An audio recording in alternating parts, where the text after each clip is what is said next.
the flower interchange that they are doing to connect people to Tama and also the Volta region. Yeah. So check it out on Facebook. It's LUV 99.5. So if such promises will be honored, I don't think Ghanaians would complain, would they? We shall be showing the circle interchange when it was constructed and how is east traffic in that area and all. Stay with us on Facebook and drop some comments as well. Yes, sir. So you're talking about Bonre. Yeah, David. So I'm giving you some key rules. I sit on Isha FM. I sit on Love FM. And David, the concerns we get mostly are coming from Kwabre. When you go to places like Eduma, people should forgive me, Edumakase, Antwa, Abra, Edumakase, Sakrauno. And David, I was shocked. FF Anto, they all come from this enclave. You have Kenyasi, Meduma, Busore, Mamponting, and this is a place that gives the MPP 77,000 votes.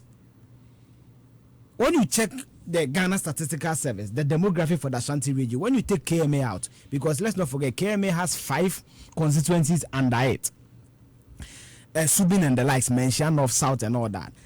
The next populous constituency is Kwabe East, so I cannot fathom why such a huge constituency will have the most deplorable roads in Kumasi. It's amazing.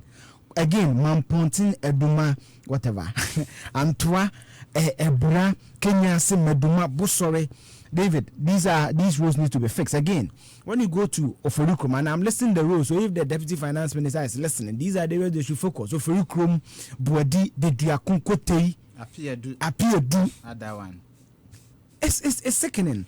David, let me finally end because I think that Mr. Nula even knows the roads better than me. But David, I will do a great disservice to the people of Manso if I do not mention them. Mamansie, their roads are not nice.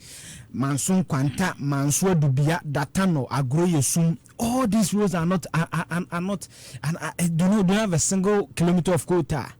It's not proper.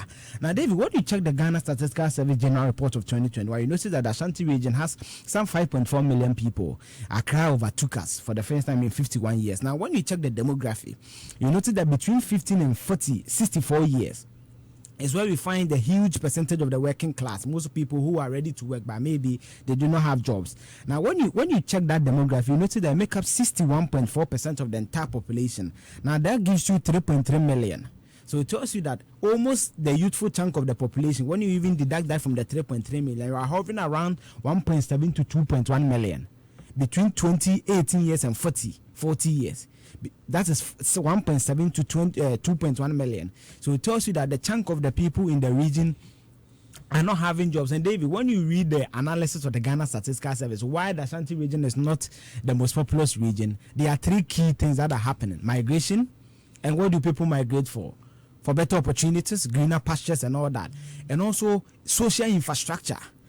So all these play into the fold. So I think that the e-levies, yes, if it's going to be channeled into road production, good for the Ashanti region. If it's also channeled into employment, also good because people will stay here and they also contribute their knowledges and technologies for the development of this region. Well, thank you very much. Eugene Osei-Tutu is his name, and he's our fact checker. And I have with me Nulav.